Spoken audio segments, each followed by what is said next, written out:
there is a very thin line between mercy, Rahmanut, to Rahmanut de Sitra Achra, to foreign mercy, mercy of the other side. A lot of people are failing and mistaking on that and causing huge damage because of what the Yetzer Hara is playing with their heart, playing with their mind, and telling them, no, don't be cruel, don't be hard, you need to be Rahman, you need to have mercy. And those people have mercy because of following the advice of Yetzer Hara. Those people have mercy on cruel people that are going to go and take everything you're going to give them and going to use it against you, against your children, against your neighbors, against your nation. So what's the use to have mercy on them? If you're going to give charity to someone that his purpose with your money is to destroy you, so why are you going to give him the money? It's crazy. But the Yetzer Hara is tricking the person, like Rabbeinu is writing in the first Torah. That's how he opens the Likutei Moharan, and telling us that the Yetzer Hara is dressing himself in mitzvot, and he shows to you, no, listen, you can be cruel, Am Yisrael, Rachmanim b'nei Rachmanim, they need to be nice and kind to everyone. No, so what if they hurt you? So what if they insulted you? So what? So what? But they're so poor and they're just kids and they're so young. So what if when they become 17, so they start stabbing and killing people, innocent people in the street? So what? Now they're just 5. Now they're 3. And you don't know how to deal with it. It's a problem. You look in front of your eyes, there is a 3-year-old kid. You can't touch him. You're not supposed to. You feel like your hands are tied. But you know that in 5-10 years he'll start going and being dangerous to you. And so what I'm saying now is not politics. It's not talking about Ishmaelim, about Palestinians. I'm not talking politics. I'm talking about the Yetzer Hara. We just brought that as an example. You can find yourself with your son, that you have so much mercy on him, and you say, no, I understand him, he's tired, no, and you just give him power to stay lazy. And he will never going to wake up of bed, he will never going to go out of bed, because and you're creating that reality. But from the other side, so Yetzer Hara is tricking the person. And the thing is, the Yetzer Hara, he doesn't have no problem. I said it many times. He couldn't care less from which side of the cliff to push the person. He doesn't care if he's going to kill you from the left side or from the right side. If he's going to destroy you as a criminal, as a sinner, or as a Talmid Chacham, as a genius. He doesn't care. Adrabah, even more so, it can be funnier if you're going to destroy Talmid Chacham. You're going to take him with all of his Gemarot, with all of his Mishnayot. So for the Yetzer Hara, he doesn't care in which way he's going to tilt you from the truth. If finally you're in his hands, you're under his control, so he's happy. Mikubal Eloki, to fail the Mikubal Eloki in Avonot, so it's a celebration. You're learning Kabbalah, you're making Yichudim, and then Yetzer Hara doesn't care. So what the person going to do? If you understand the risk, the problem that we're at, because even if you're going to try to, you say, okay, you know what, I'm going to try to stay away from the Yetzer Hara. I'm not going to sin, I'm going to keep Torah, I'm going to learn Torah, I'm going to keep mitzvot, I'm going to learn halachot, I'm going to live in a religious area, I'm going to have good kosher friends, everyone keeping Shabbat, everything is kosher. And you don't know that the Yetzer Hara is jumping between your neighbors, inside the Beit Midrash, between the pages. So it's like there's no solution. If to be religious would be the solution and not to be secular, it would be the right way. So okay, life is easy. But you find yourself getting into Haredi communities, to Hasidic communities, into the depths of what that you assumed until now that's going to be the right path for you to stay away from Yetzer Hara. and then you see that over there, the devil is dancing on the tables. So it's a problem. So what's the solution, right? That's the question.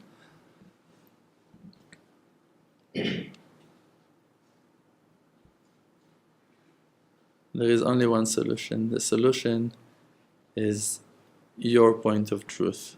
The solution is how much you are ready to sacrifice and to admit on your mistakes, on your failures, how much you're going to push yourself toward the truth and to be ready to admit on your mistakes. That's the only solution.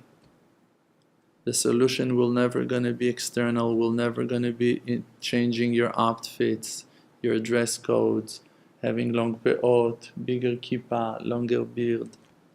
Cover your head, cover your face with ra'ala, wearing those shal tzniut, all of those coverings, imaginations. If you think you're going to be more modest, if you're going to wear coverings on your body, how can you know? Modesty is an inner thing. Modesty is in your soul.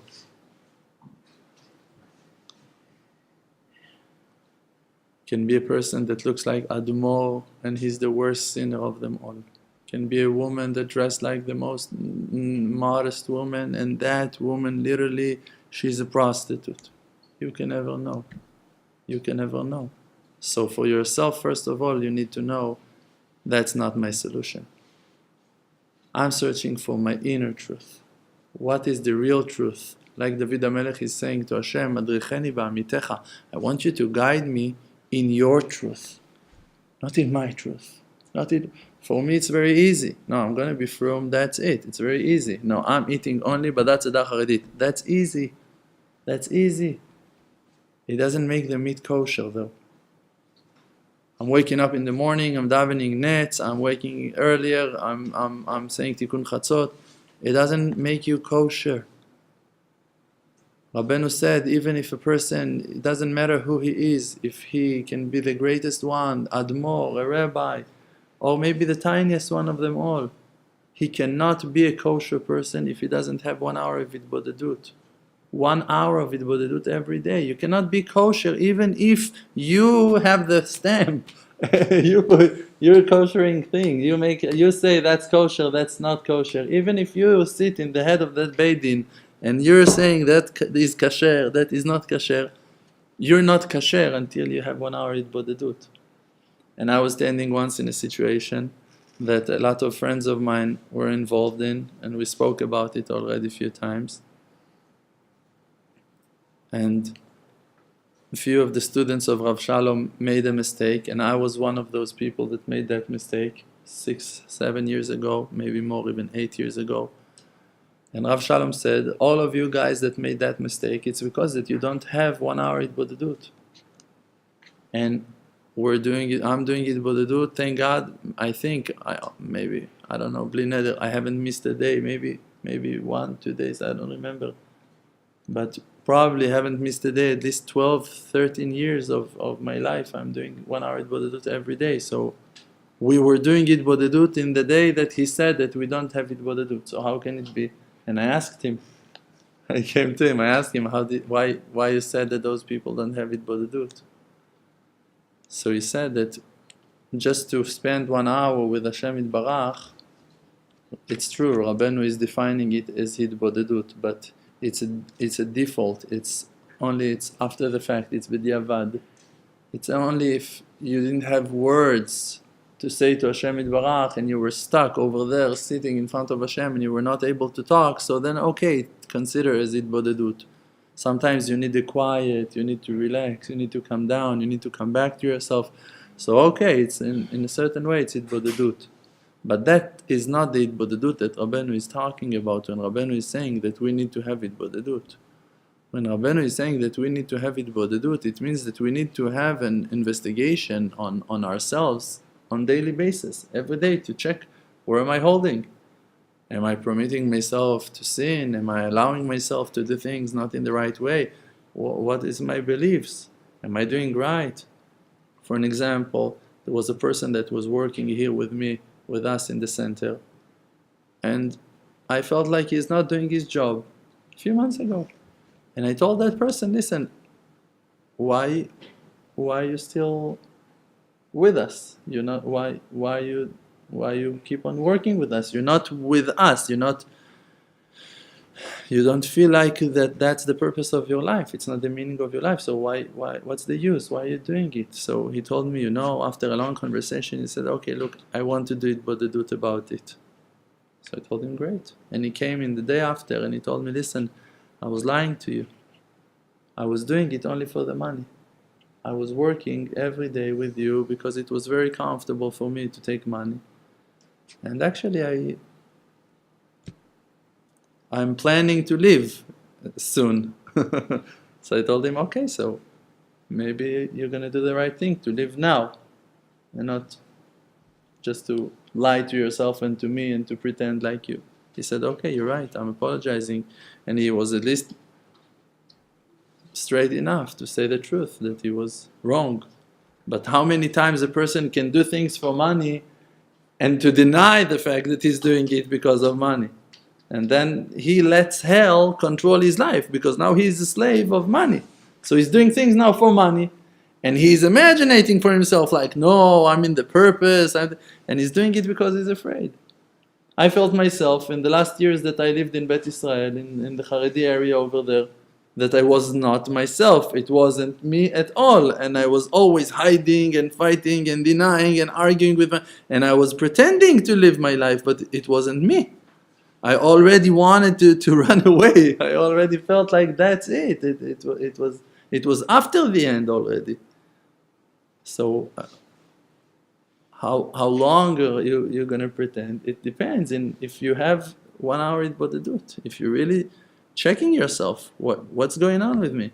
I'm waking up scared in the morning. I'm going to sleep sad and frustrated and broken every night. So is that the life that I want to live? That no, and fulfilling my obligation. That's it. For that you're here, to fulfill your obligation. That's the purpose. That's the meaning.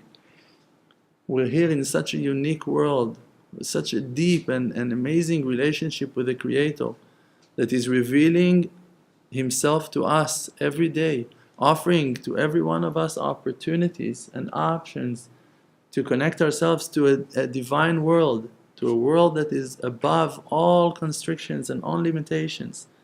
And God is opening for us gates of purity and holiness, of wisdom that is impossible for us to understand.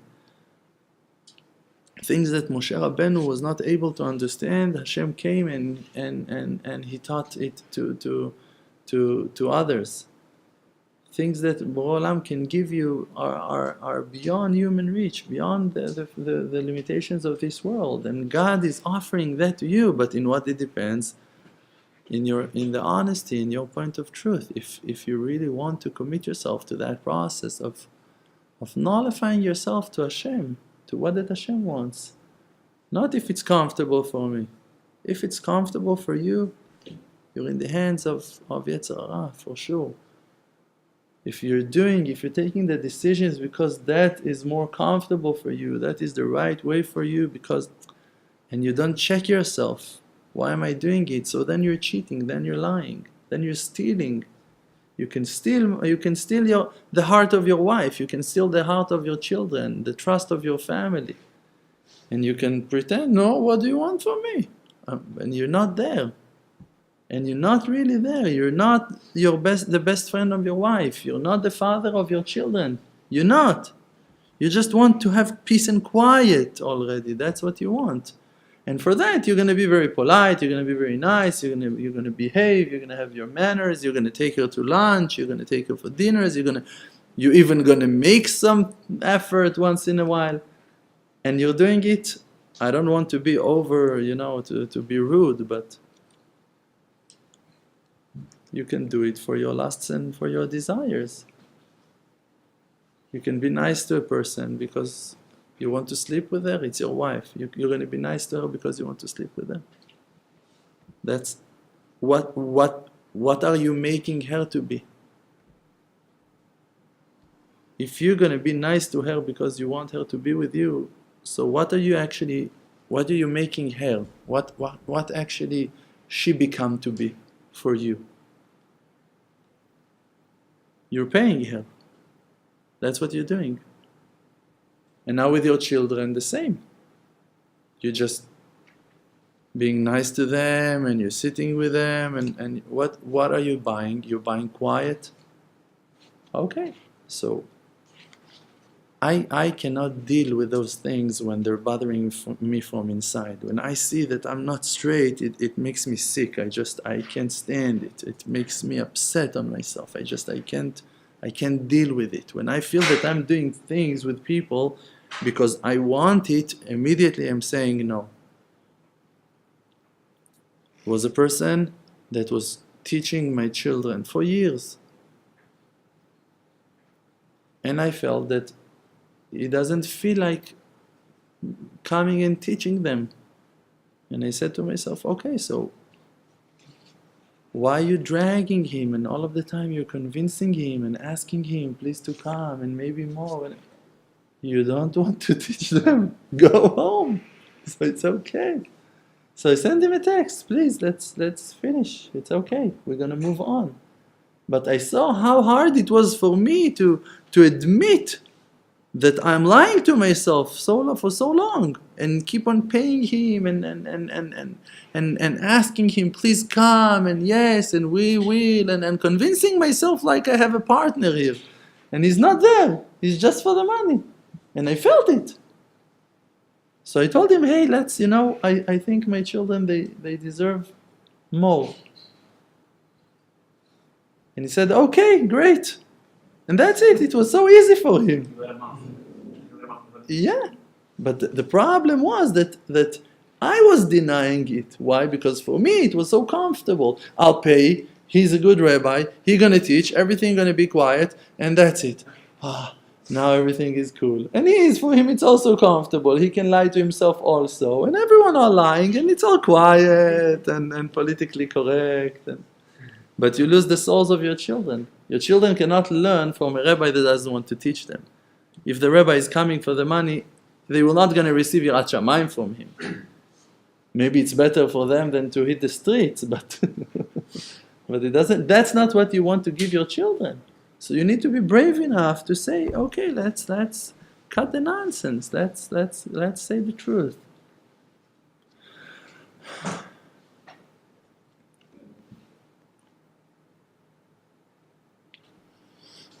So, Rabbeinu is saying, גם על ידי מחאת כף, also by clapping the hands, מבטל המחלוקת. A person can cancel the arguments. כי כל המחלוקת נמשכים מבחינת קורח על אהרון. Because all of the arguments are coming from the aspect of Korach on Aaron. Korach is fighting with Aaron. Why Korach is fighting with Aaron? Why Korach is not fighting with Moshe? We thought that Moshe was the problem. No. Moshe, he took the decisions. But the jealousy, the envious, the bad midot were because of Korach looking on the share of Aaron. Everyone saw that Moshe was different. To argue on Moshe, it's a problem. No one really can say that Moshe is not unique, he's not special. But Aaron, who is Aaron?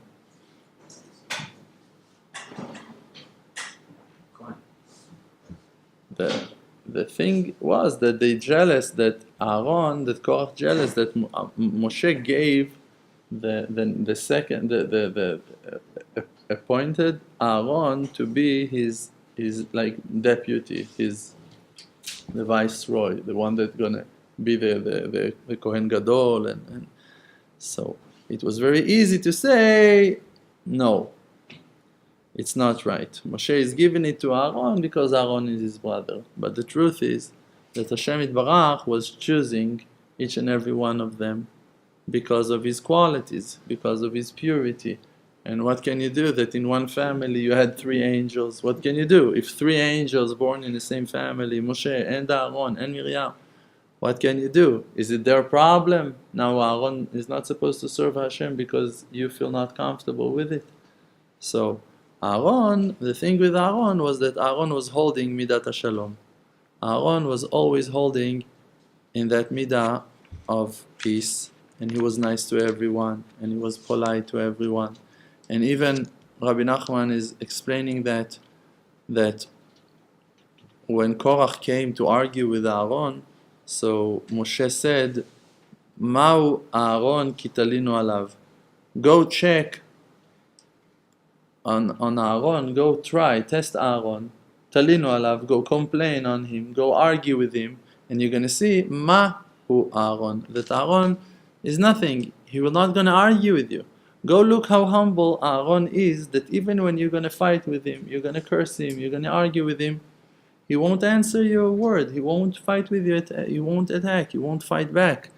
Why? Because he's so humble. So from that you should understand his greatness, that you for sure would fight. Why Korach lost his mind? Because Moshe told him, you need to shave your eyebrows, your gabot. And he looked so funny. He just, they shaved all of their hair, the beard, the eyebrows, the hair, everything, the armpit, everything. They just came like out of Auschwitz, back to the tents. So he wasn't able to deal with that shame, with the insultings, that everyone look good, everyone are important, that only to him, they're making fun of him. That's how he felt, like, hey, what, they're mocking, they're laughing at me, shaving my eyebrows, what's going on? He took off my hair, all of my power, so his beauty. So you see that Korach was not humble, wasn't able to deal with that. What such a test. Shaving his eyebrows, he couldn't handle that, and he was jealous with Aaron. And Aaron, Rabbeinu was telling us that Aaron was holding Midat HaShalom, and Midat HaShalom is the first letters of the verse Dam Asher Tashiv La'epikos. You should know how to argue with the people that have thoughts against Hashem. The wisdom is that even when you hold Midat HaShalom, that midah of peace, and you want to be friendly with everyone, and you want to have mercy and to love everyone, you need to know how to back up yourself, how to be able to fight for your family, for the sake of your nation. If you want to be nice and kind, it doesn't mean that you're supposed to sell your children and your wife to be slaves of someone, that you should sell your nation for someone else because you're so humble. That's not really humility. Shalom, it means dama shetashiv la'epikores. Okay, ani shalom, v'chi adaber, hem al ha'milchama. David HaMelech is saying, yes, I am a man of peace. Am I going to talk? I'm not going to talk. Hem al ha'milchama. They're fighting with me. So then what he's doing, he's fighting back. He doesn't, okay, so you're fighting, okay, so it means we need to go, it means we need to die, it's okay, kill us all and let us die. No way.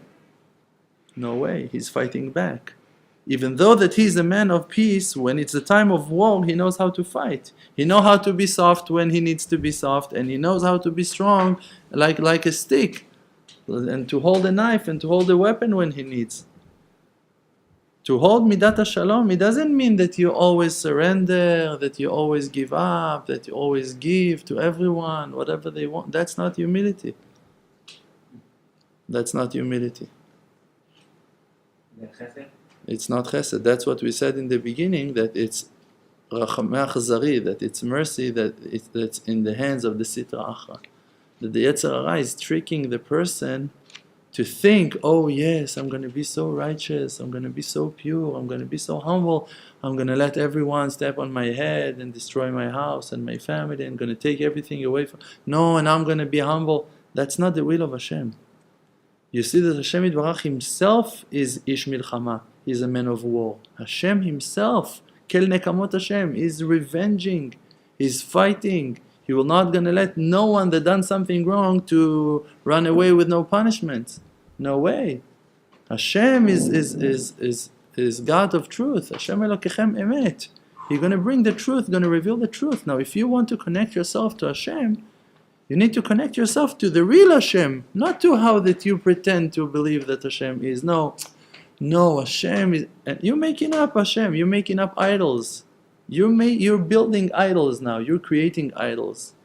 If you say no, you need always to give the other cheek, no matter what they do to you. You're making idols. Hashem is not like that. Hashem is not like that. Hashem never said that. Hashem Yitbarach said eye for eye, tooth for tooth. There is judgment. There are rules.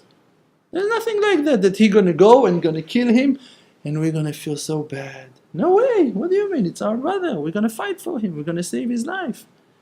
You want to let someone kill you? For what? Why? The Torah is saying, if someone comes to kill you, you need to kill him first. What do you mean? Okay, he came. He came first. So what? You got me. What do you mean? If you let him kill you, so you're going to let him kill others. After he's killing you, he's after your family. Your kids won't have nothing to eat. What do you mean? You no. That's humility? That's not humility. A humble person is a person that is connecting himself to Hashem and asking, like we said before, he's got it bodedut. He's asking Hashem, what do you want from me today? Oh, today it's a time for fight? Okay, we're fighting. Today it's a time to be humble and to be quiet? Okay, great. Today I'm going to be humble. Check it. Don't say, no, I'm always humble. No, I'm always this. I'm always quiet. I'm always letting everyone step on my head. No way. That's not the will of Hashem. The will of Hashem Yitbarach is that you're going to serve Him day by day, day by day. Every day you're going to check, Hashem, what do you want from me? Hashem, what is my job? Hashem, what is the purpose of me being awake today, sitting and learning Torah today? What do you want me to learn from this Torah? What is the message? What should I do? If you're going to listen to the voice of Hashem, you're going to see how many wisdom, how many wonders, how much wisdom there is inside every verse. Every verse you can interpret it in at least 70 ways. At least 70 ways to understand every verse. Anochi Hashem Elokecha. What? That's it. I'm your God. 70 ways to understand it. Bereshit bara Elokim et hashamayim v'et haaretz. Rabbi Shimon Bar Yochai took the word Bereshit and wrote 70 explanations on the word Bereshit that we can write 70,000 books and we won't cover the meaning of what that he wrote in Tikkun HaZohar. On the explanation, the meaning of the word Bereshit. One word, Bereshit, that's it. He just opened our eyes to understand that the depths of the Torah are endless. You cannot find all of the answers. So, to define for yourself, no, God, He's like that, and I'm serving Him. I need to wake up every day before of nets. I need to stand up Shmona Esrei net. That's it. How much you want to cancel Hashem? How narrow, how thin you want to make Hashem to be? That's it. That's Hashem. Shulchan Aruch. That's Hashem, and that's it. Cannot move. There's nothing to do. Okay, I just need to follow the Shulchan. That's it. You're a droid. You're a robot. What are you? You're a program. What are you? You're a machine. You're a computer. You're working by rules. That's who you are. No, Hashem gave you emotions. Hashem gave you a heart. Gave you a soul. Gave you feelings. Gave you thoughts. Gave you dreams. Gave you desires. Gave you powers. Gave you talents, abilities. Gave you wisdom, thought, things. Oh, what's going on? We know Johnny, he knows every song that's been written in the 80s. So now that's it. He's unemployed. Why? Because he wants to keep Shabbat. So that's it. He doesn't have what to do with all of his information, with all of his desire and love for music. He likes songs from the 80s. That's his sickness. That's what he likes. Now what he gonna do with that? That's it. It's dead. No, you want to be about tshuva. That's it. Take your heart, put it in the garbage, and that's it. Let's cancel Johnny. No, you cannot. Hashem made me to be who that I am. Hashem gave me that love. Hashem woke me up to love those kind of music and those songs, and I know so much about it. And Hashem Yitbarach, He chose me. Hashem Yitbarach, He gave me. Okay, what can I do with it? Great. That's the question. How can I use my holy desires for Hashem? Who said that they are holy? My heart is telling me. I feel happier when I hear those songs from the 80s. I feel like it's giving me power. It gives me a will to live, to wake up in the morning. If I'm not going to hear it, I know that I'm for sure not going to wake up to pray. I know that if I'm not going to listen to my music, to things that makes me happy, for sure I'm not going to eat, I'm not going to drink, I won't be happy, I won't get married, I won't have a house. What do you want me to hear every day of my life? What? Only Haredi music? I'm sorry, there is not enough music for me to be happy. There is not enough music for me to be happy. So I need to create my own music. I need to make my own songs. I need to cheer up myself for now. So you want me to depress myself and to kill myself only because there is some police, Haredi police, that is working on killing my will to live? No way. Sorry. I told you, we're in a war. We are in a war. Because Yetzer Hara, he's not afraid of no one, and he couldn't care less. And he wants to use every tool, every power, every trick that he can use to kill and depress the souls of Am Yisrael. That's what he needs to do, that's his job. To fight, to destroy you, to kill your will to live. So he's going to tell you, look, you're not fulfilling your obligation, you're not righteous, you're not pure, you're destroying, you don't know. Rabbeinu said that you're not allowed to listen to music that's been written, that's been played by a goy. Rav Dror. Oh, but I also read the Torah. And I understand that et la'asot la'Hashem eferu toratecha, that if you're not going to understand that God is bigger than the Torah, we're worshipping the Creator, we're not worshipping the book. We're children of the Creator, we're not slaves. You can choose to be a slave, but you can choose to be a son. And the Or HaChaim HaKadosh was saying even higher than that. You can choose to be God Himself, like Rabbeinu said, that a person should pray with such an intention that you will be able to say, Yehi Ratzon Milfanai, may it be my will, that you're going to become a partner with HaKadosh Baruch Hu. Ki tir'eh shor achicha, you're going to see the animal of your brother.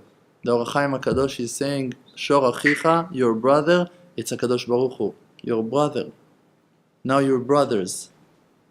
And you're on a mission, you and your brother, you and your partner, you're on a mission. To do what? To save the animals. The animals are Bnei Israel that fell, that went off the derech, that are now acting like animals with lusts and desires and fears and angers and frustration and they're confused and okay, great. Now I can see it, wonderful. So I'm a partner with HaKadosh Baruch Hu. If HaKadosh Baruch Hu gave me the eyes to see that there is a way to help, so He made me a partner with equal rights. So now I see that the partner is not cooperating, he's hiding his face.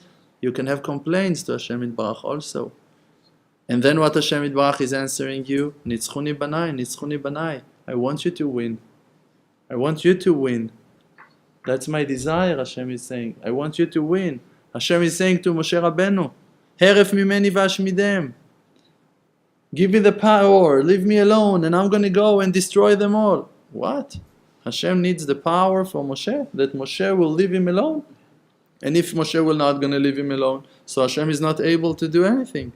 Yes, Hashem is saying, Tzaddik Moshe lirat Elokim, who controls me? The righteous man controls me. Those are words of Hashem. Hashem Yitbarach said, Tzaddik Moshe lirat Elokim, that the righteous man got the power to control the fear from heaven of Hashem. Means that he controls the will of Hashem. That Hashem Retzon Yere'av Yaseh, that Hashem going to follow the will of his righteous people, of His soldiers, of His children that are committing themselves to His will, to do what that He tells them to do. That HaKadosh Baruch Hu is decreeing something and the righteous man is cancelling that decree. That righteous man decides that something going to happen. He says, yes, you're going to have that salvation. And HaKadosh Baruch Hu is following and keeping His word. Why? Because that righteous man brought himself to that place that he's loyal to Hashem. Eved Ne'eman karata lo. You called him a loyal slave, and that's it. And now he's loyal. Now they're equal. When you become to be loyal to Hashem Yitbarach, that's it. It's loyalty. Now you and Hashem Yitbarach are working together. Now, like we said before, what's the trigger? What's the test here? That you're going to straight up your heart to be loyal to Hashem Yitbarach. That you're going to be loyal. Not that you're going to be satisfied. No, look, I'm fulfilling my obligation. That it's nothing. It's nothing. It's nothing. It's empty. You're going to be rewarded in the world to come. You're going to have a list of praises. Yeah, he was keeping Shabbat. Great. You won't feel no satisfaction in the world to come. You won't feel no pleasure. You won't feel no satisfaction, no joy. From those lists of mitzvot and good deeds, you won't feel Hashem. Why? Because Hashem was not part of it while you kept those mitzvot. You were keeping Shabbat, but Hashem was out of the picture. You were teaching and learning Torah, but Hashem was out of the picture. So even in the world to come, okay, you're going to have, it's like a millionaire with a lot of money in his bank and he's not using it. So he's like the poorest person in the world. He cannot use his own money. He's got millions. It's written, you on paper, you have millions. And you eat one meal a day that your wife or you have a worker that makes food for you because you're so rich. And that's it.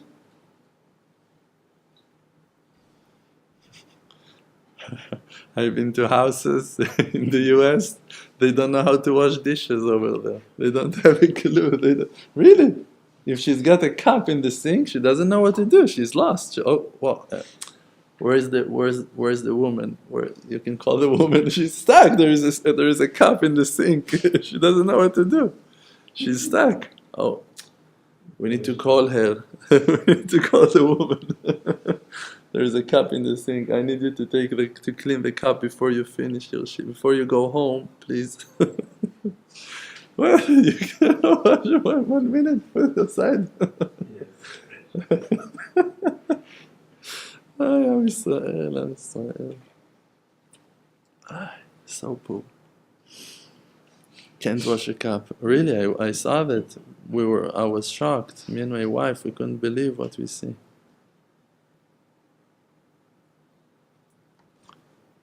People live for 20 years in their own house. They don't know what they have in the drawers, in the closets. They don't know where the plastics. They themselves, they don't know what's going on in the house. She needs to drink. Someone will bring it. So the Yetzer Hara doesn't mind that the person is going to fail. That's what he wants. And he doesn't care if you are so strict and strong and stubborn and you want to be religious. Yetzer Hara doesn't have no problem with it. He says, okay, great. Collect Torah, collect mitzvot. When I'm going to take you, I'm going to take you with all of that. It's very useful for the Yetzer Hara. Yetzer Hara doesn't care. The only thing that can make you climb and achieve high, huge things is your point of truth. If you're not gonna surrender, if you're not gonna let the Yetzer Hara overpower on you, conquer you, destroy you with pleasures and with satisfactions and with imaginary success of being I don't know what. If you find yourself quiet and relaxed and calm, something is wrong. It means you're stoned, you're drunk, something is wrong with you. If you're cool with your situation, it means something is totally wrong. You need to feel a pinch in the back all of the time, like, where am I? All of the time, you need to wake up yourself. Where am I holding? What am I holding? What am I doing? Is that the will of Hashem Yitbarach? Who is purifying you? Avichem shebashamayim, God, Father in heaven. He's the one that is purifying you. Corresponding to your intentions, to the purity of your heart. Kefum tzara agra. As much as you're going to make yourself sorry, not sad, not depressed, sacrificing yourself for the purpose, trying to do the best that you can. Okay, you have a child. Now, what do you want from me, Hashem, with that child? I saw people not able to deal with their children at all. The kid is inside the house for a minute. Whoa. You see? It's too much, he's saying to me. You see why it's too much. One kid is crossing the living room quietly from one side to the other. Whoa! Why? Because he wants to sleep. He wants to rest in peace. He doesn't. We're going traveling with 5 ninjas, 24/7 we're with them, and all of the time it's a struggle. All of the time it's a war. It's all of the time you need to. It's you go with the herd. Every moment. Okay, let's do this. Okay, let's do that. You're managing. You have a factory cooperation on your mind. It's not 5 kids. It's five. It's my kids. It's not. It's five boys of mine. It's Mishugaim. It's the madness, and they're sweet. They're good. They're cool. They're nice. But it's a bonfire. You cannot be quiet. There's no quiet. But you see, you can manage. Okay, you deal. Okay, you sit with him, and then you sit with. If you're not ready to sacrifice, to give from your time, that's the will of Hashem. Now, what Hashem wants you? No, I'm sending them to the best school. Is it at least 2 hours drive? Yeah. Okay. Yes, I'm sending you the check. People sending their kids. Yeah, he's learning there, and she's learning there, and they're over there, and quiet. And yeah, no. My son is in the best school. You're right. It's the best school for him to know how to grow up on his own, and to be independent, and to take care of himself, and to find his way in life. You're right. He's not your child, though. He's learning in the school or something. You gave up on your son. We're not saying don't send him to learn. Send him to learn, but I spoke with a woman a few months ago. She told me about her children. They're learning in a different state in the US. She said, yes, Bezat Hashem, I'm a little bit afraid of what's going to happen with our relationship. They're a little bit upset on me that I send them to learn in another state. Told her, okay, so what do you do with it? She said, they're supposed to come in 3 months, and I hope we're going to sit and we're going to talk about it. In 3 months they're gonna come. Now they're upset, and she don't know. She's worried what's gonna happen, and she's gonna discuss it with them in 3 months when they're gonna. She's shooting herself in the leg. That's what, all their children in the head. They cannot hold on 3 months with that thought. My parents abandoned me. Now after 3 months, it's already a dead deal. It's a dead horse. That's it. You cannot give him his soul back. If he now, after a week, feel betrayed, if you're not going to fix that mistake, it's done. After 3 months, it's a new person already. It's a different person, with barriers, with walls, with denies, with patterns, with new hobbies, with new solutions, with new friends. It's not the son that you sent to school 3 months ago. It's a different person already. So where is it all coming from? From that point that the person allows himself, because of his own comfort, to lie to himself, to make up stories. No, I'm sending them to the best school. No, my wife, I'm giving her everything she needs. You're buying your quiet. That's what you're doing. You're buying her off with money. You're buying her off with gifts, with whatever she's demanding. And you're not doing it out of love. If she needs something and you're not there, she will find that thing. And you're not going to be the one that gave it to her. So that's it. It's the end of your relationship. It's not going to be a relationship. It can be a very good deal, very good business. Maybe you can cooperate. Maybe you have nice agreements between you. That's not the purpose. There is no soul to it, no neshama, no life in it. It's not real. It's not the will of Hashem. The will of Hashem Yitbarach is that we're going to be people of truth. That we're going to be ready to sacrifice, to give. If we just want to receive salvations, I'm sorry, we're not going to have them. It's not going to come. Only if we're ready to give and to sacrifice. then you're going to see results in your private life and for all of Am Yisrael. Only like that. Only like that. I'm ready to be the first one. I don't mind to run into the fire. I don't have a doubt that I'm going to succeed. I'm very happy to do it. Even if Chas Shalom, a person going to die, I'm not afraid of that. I'm not afraid to die. I'm not afraid to sacrifice. I'm happy. I'm happy to do it because I feel like I'm doing the right thing, so who cares? I'd rather to die as a person of truth than to live my life as a liar. Who can stand that? Who can stand that? It's a free choice, and you choose every day.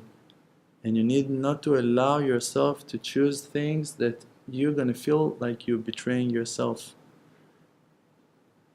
Even if you made a mistake, if you're doing something wrong, at least come and apologize. At least come and say I was wrong. If you see that you're doing things wrong, at least come after the fact and apologize. Say to your wife, listen, honey, I'm sorry, I was wrong. At least say that. Modeh ve'ozev yerucham. If you're going to admit and going to drop it off, you're going to say, okay, that is my level. I'm sorry that I'm holding in that level. So they're going to forgive you on it from heaven. Means they're going to give you a ticket to set yourself free from that. They're going to give you solutions, advice. Suddenly you're going to find wisdom, understanding how to climb up from that mess, from that confusion. But if you're going to keep on denying to yourself, no, what do you want from me? What can I do? I'm just a man, I'm just a person, I'm just a human being, I'm also tired, I'm also this. That's your end. You're destroying your end because you're limiting yourself. You're closing the story. What's going on? Didn't we say to shush our mobiles? Yes, we did.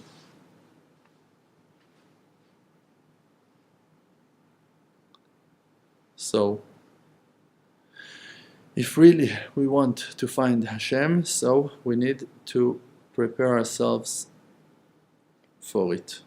That's what we need to do. If you want to have miracles in your life, so you need to be ready to live your life in a miracle. If you want to see salvations, you need to be ready to save and to bring salvations to others. Like that you want to live, that's how they're going to let you. That's how they're going to help you. If you really want Hashem, you're going to find Him. But if you don't really want to, or let's say if you still haven't found Him, so don't think that it's because that He's hiding. You need to understand that you have to take responsibility on it. If Beit HaMikdash haven't been rebuilt yet, means that the generation is not worthy, and it's like that we destroyed it. So you need to live your life with the understanding that you haven't built it yet. And if we're going to be strong, one person alone cannot bring the Geula.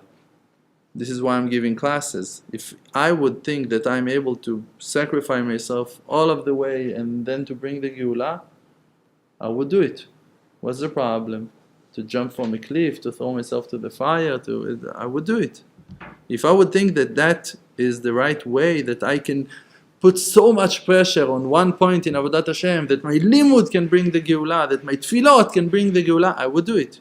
If I would think that 24/7 of my Itbodedut will bring the Geula, I would do it. What's the problem? It's not a problem to be in 24/7 Itbodedut. You just talk to Hashem. What's the problem? Everyone that is talking to you, you say, you're acting funny. What's the problem? It's not a problem. If I would, but it's not the solution. It's not a redemption for one man, for one person. It's Geulat Israel. It's redemption for the wide world. So everyone needs to wake up. So what that we need to do is to find that handle that's gonna make all of the world turn upside down to the other direction. 180 degrees opposite to salvation.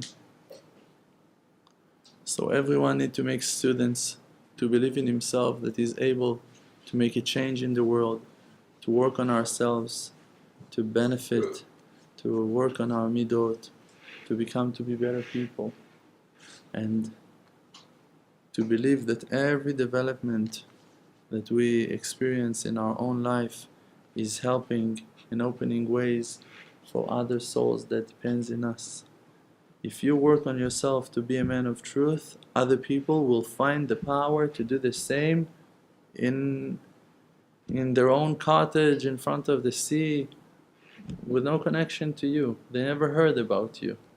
But suddenly they're going to stand in front of the mirror and they're going to say, you know what, today, that's it.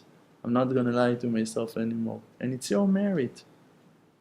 If Hashem will see that you need to see it, He's going to let you see it. Once in a while you're going to see people are saying, whoa, because of you, thank you, you don't know, you gave me power, because you're weak, so you need chizuk, so Hashem going to cheer you up. But when you're strong and you just do your job, you don't know how much you're harvesting, how much you're succeeding.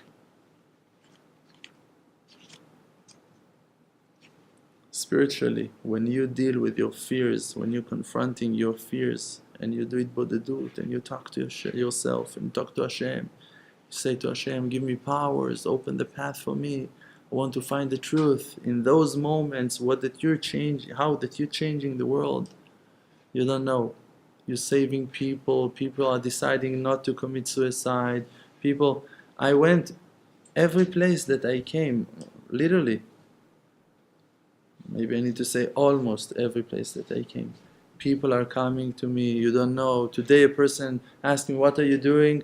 I'm going to a class. Who? Which class? Rav Dror. What? Rav Dror? Really? You don't know? Please tell him, he saved my life. In that, every place I came.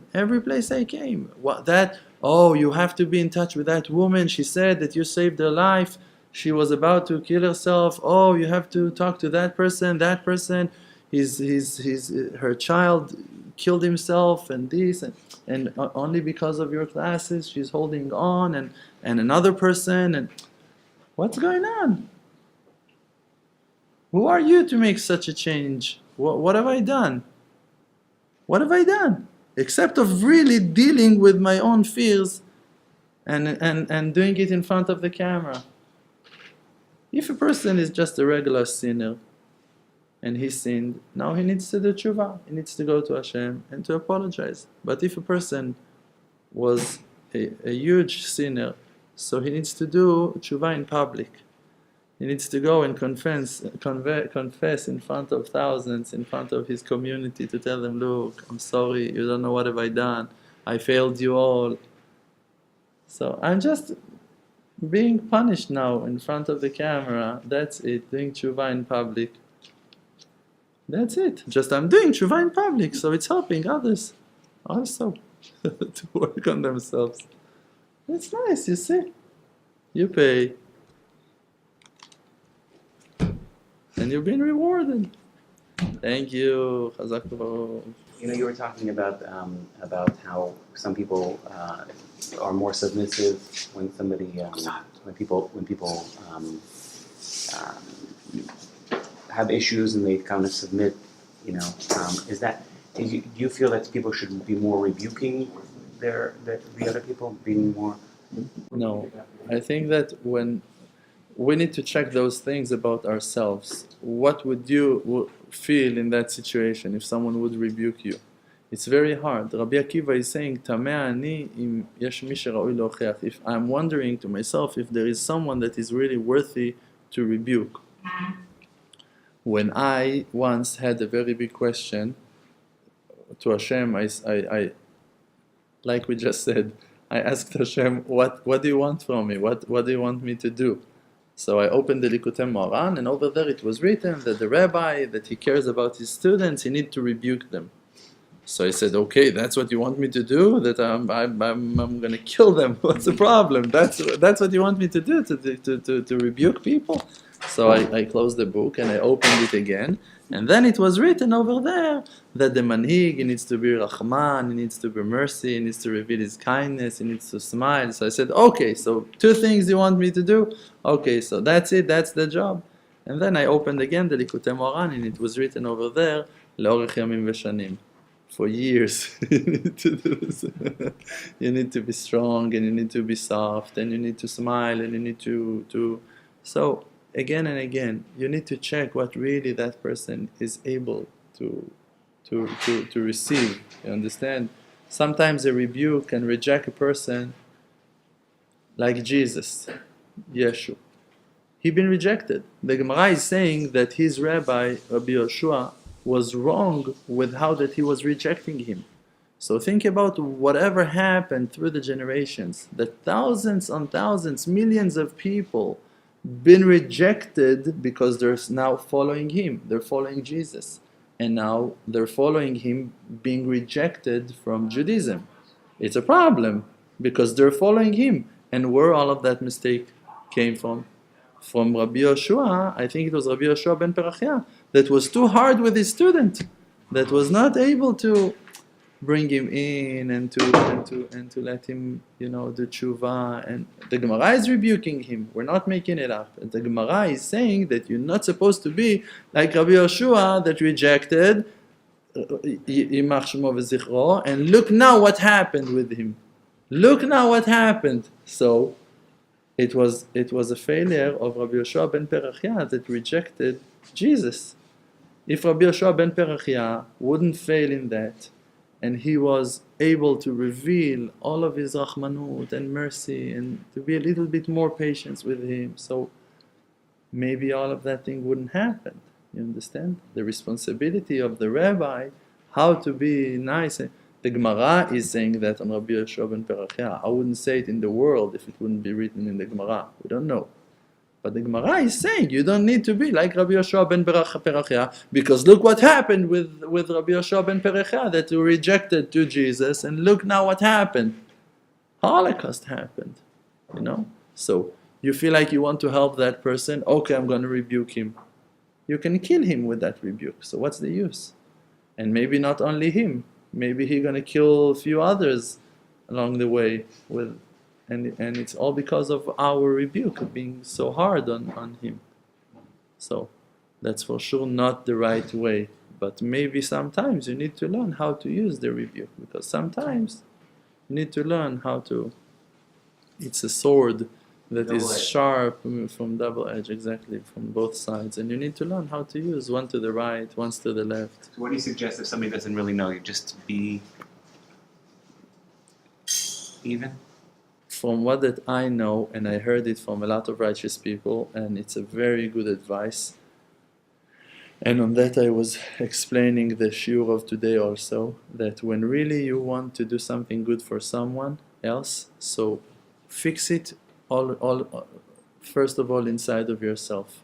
Let's say, for an example, you see a person that he's now acting crazy, he's angry, he's screaming, he's cursing, and you want to help him. To go to him now and to tell him, hey brother, why are you so angry? Don't scream. It's not. You're rejecting him by doing it. He's gonna hate you. He will not gonna like your rebuke. He's gonna be more frustrated and angry. So for sure, that's not the solution. What that came to me, and I understand that that's the right way, and like that Rabbi Zusha was doing, is to do tshuva on your own angers, and to clean those emotions that you have against that person that is now angry. Because why Hashem Yitbarach is showing to me that he's so upset? For what? What's the use? If not that I'm going to pray for him to be happy, or not for myself to work on my midot, to fix myself. So while you think about yourself, why am I supposed to see that person that is so angry? Maybe I need to work on myself. Please Hashem, help me, that me and all of my brothers and all of my friends, we will never going to be angry. Look how stupid we look when we are. Not him. Me, Hashem, I remember myself 2 hours ago when I was angry. I'm always angry, so do tshuva. And while you do tshuva, you're fixing spiritually the energy that is upsetting him right now. Because if you wouldn't see it, the fact that you saw it is really an evidence for the fact that you have some connection to it. And if Hashem shown it to you, means that you have a responsibility on that situation. Even if you were not involved at all, you were. Hashem put you there. Why? That's the question. Yeah. What do you want from me, Hashem? What is my connection to this situation? So I'm going to work on myself. Thank you for the rebuke, Hashem. I'm going to pray for him. I'm going to pray for myself. When you're going to do that, you're going to release, you're going to clean that energy that was creating that horrible situation happen in front of your eyes. Thank you. Chazak u'baruch.